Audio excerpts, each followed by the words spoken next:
Hey, what's up, guys? This is Garrett Fuller with MMORPG. I am sitting with Crowfall, not the Crowfall itself, but with Mr. Gordon Walton, who needs no introduction. Say hi, Gordon. Hello. And with J. Todd Coleman, who probably doesn't need an introduction either. But I could probably use one. It wouldn't hurt. Okay. Well, I mean, we've been covering Crowfall on the site since December when you guys first came out with the initial announcement. This is now going to be the launch of your Kickstarter, which is a big deal. And I guess to start this off, I want to go back to some of the things we talked about in December, which was, listen, the laundry list can be huge, but give me a brief rundown on where the MMOs have gone and where MMOs have gone wrong. Because a lot of what Crowfall is about is going back to the roots of MMOs and picking up places that really needed to be done. And I'll start with you, Gordon, so you can cliff notes. Yeah. Well, I think that, maybe that's not how I would put it. It's not that MMOs have gone wrong. It's that MMOs have gone one way. Mm-hmm. So I like to think of it, it's like an algae bloom, right? It took up all the oxygen, all the food, all the everything, because there was such a success with WoW that it left no room in the ecosystem for anything else. And that, we see the ecosystem as being much more broad, much more diverse. There should be a lot of different kinds of MMOs for different kinds of people, and most of them have been crowded out. So now I think what we're trying to do is say, hey, we see a group of people who might want something a little bit different than a WoW, maybe a lot different than a WoW, and we want to help, we want to serve them, rather than just do another game that's fighting over the same customers. And I think a lot of the WoW customers, and I've been a WoW customer, I've played a lot of WoW, but at some point I want, my palette needs more diversity than that. So we're trying to give some of that palette of diversity to the players that are out there. Cool. Todd, you want to add too?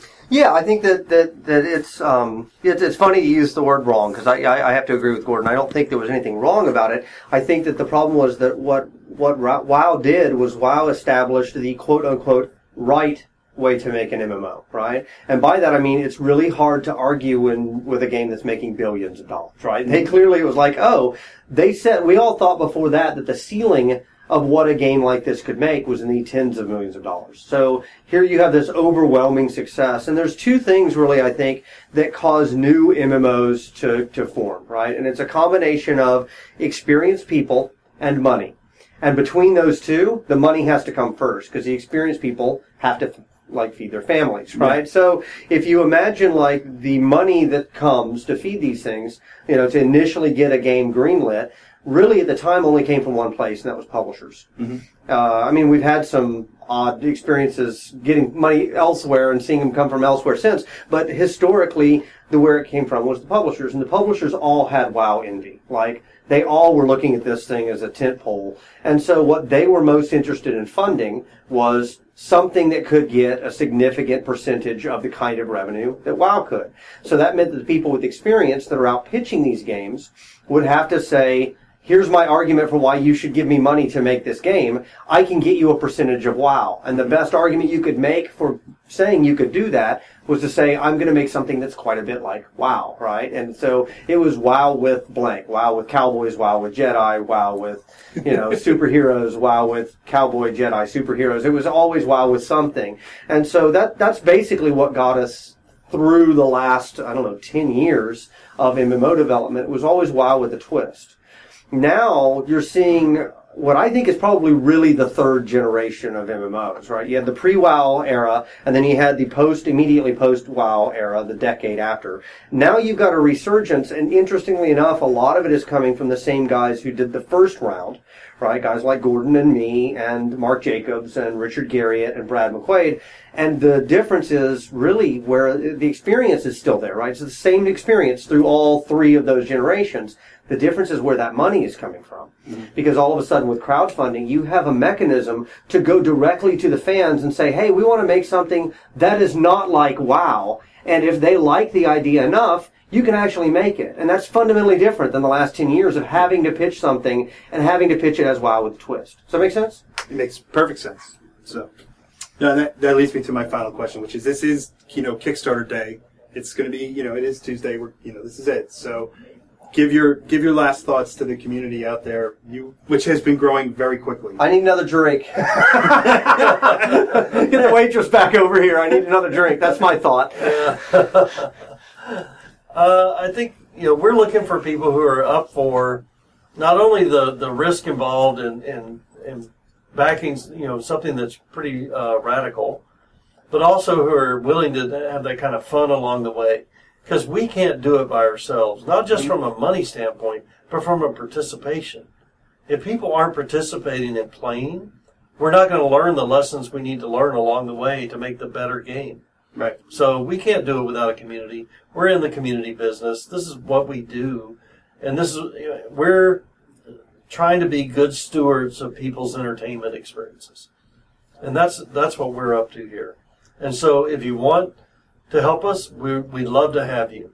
If this sounds too crazy or too hard for you, you probably shouldn't come along for the ride, right? And I shouldn't say that on Kickstarter Day, but it's true.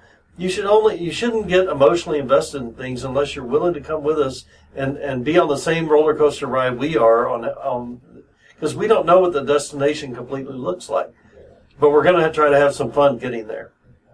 It's like, don't buy that album. They're explicit lyrics, and then that's it. Everybody goes and buys the album. Yeah, I think that the key piece that we're trying to keep in mind now is that this is an experience, right? Yeah. This is and for us, it's a little terrifying, right? Because as a designer, let me tell you, it's very hard to be an artist of any type right now in today's day of internet connectivity, right? Because I saw a forum thread recently where the poster, he used worse words than this, so I'll water it down for this podcast. But he said, effectively, do these developers, they must think we're really stupid.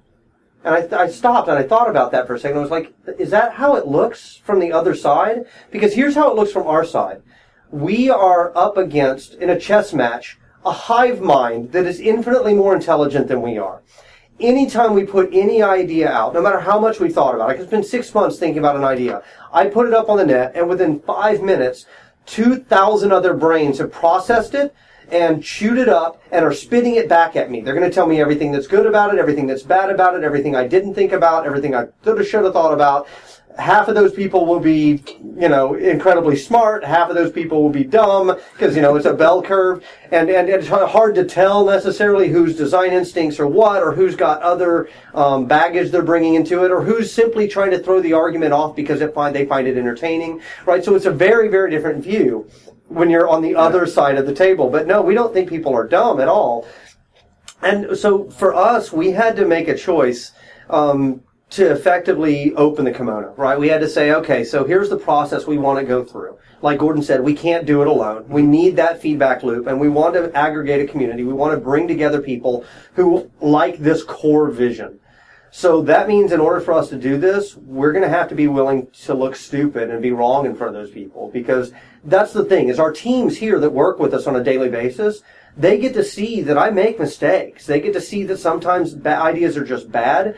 They get to see that sometimes they absolutely told me that's a bad idea, but I'm the guy on the creative side. Gordon's the guy on the business side. We have to sometimes make a hard call and say, you know what? I know what you're saying. It makes logical sense, but I just feel it in my gut, and we're going to do it. And we wouldn't be in the position that we're in if our guts weren't wrong or weren't right more than they're wrong. Yeah. But that doesn't mean they're always right at all. So the challenging and terrifying and at the same time exhilarating thing about the process we're going through right now is we're willing to share that with everybody, knowing full well the heat that's going to generate on us, right? Because there's no lines. It's not like this is a George Clooney, we've got a team of people manning our Twitter to only keep, to keep us from saying anything dumb. No, this is directly us. Like, they know our names. I've already had people call me on my cell phone, right? Like, there's no bar. We're going to do that anyway because we just want to see this game made. We want to build this community, and we're in for this ride. We're all in. Like, the first investors in this project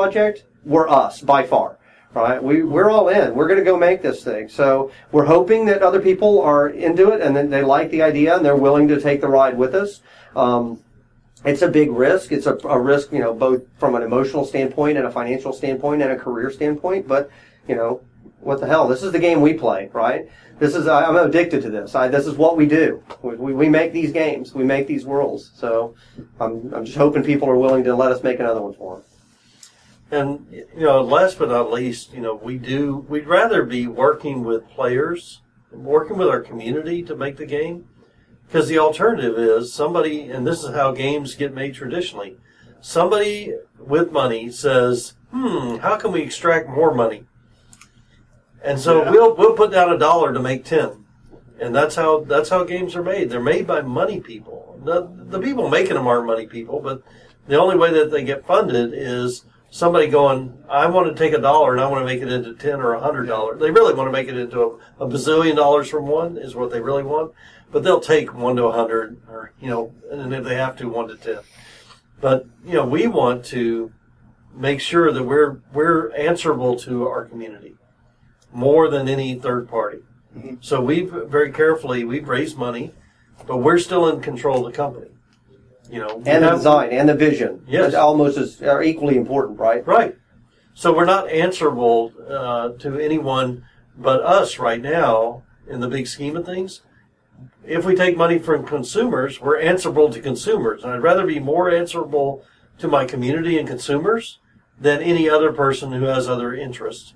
And so that's why, for us, crowdfunding is the most, not only interesting way to do this, it's the most real way to do it, to get the right result. Right. We have goal congruence with our customers, right? They want an amazing, awesome game.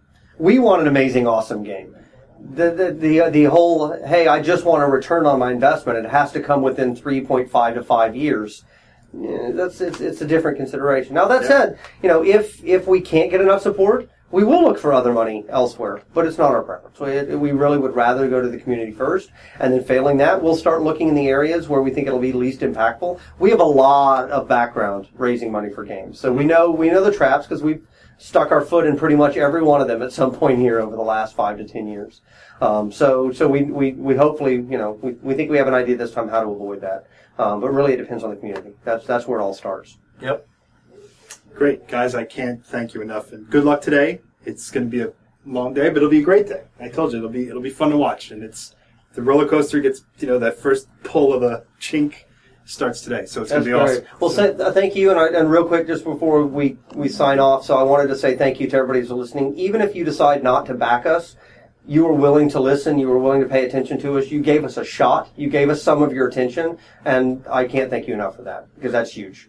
Sure. Yep. Gordon, do you want to sum up on that thing? Yeah, we live in an attention economy, and anytime you're willing to listen, anytime you're willing to contribute, contribution is not just money. Contribution is also feedback, and so we appreciate all our customers and all our detractors, even because the detractors try to keep us honest, unless they're just trolling, which happens sometimes. And I also wanted to thank MMORPG.com because you guys have been awesome about giving us attention along the way and recognizing that we're trying to do something for the medium. I think the fans are going to love it. So we'll see you soon. Thanks again, everybody. All right. Thanks for coming in.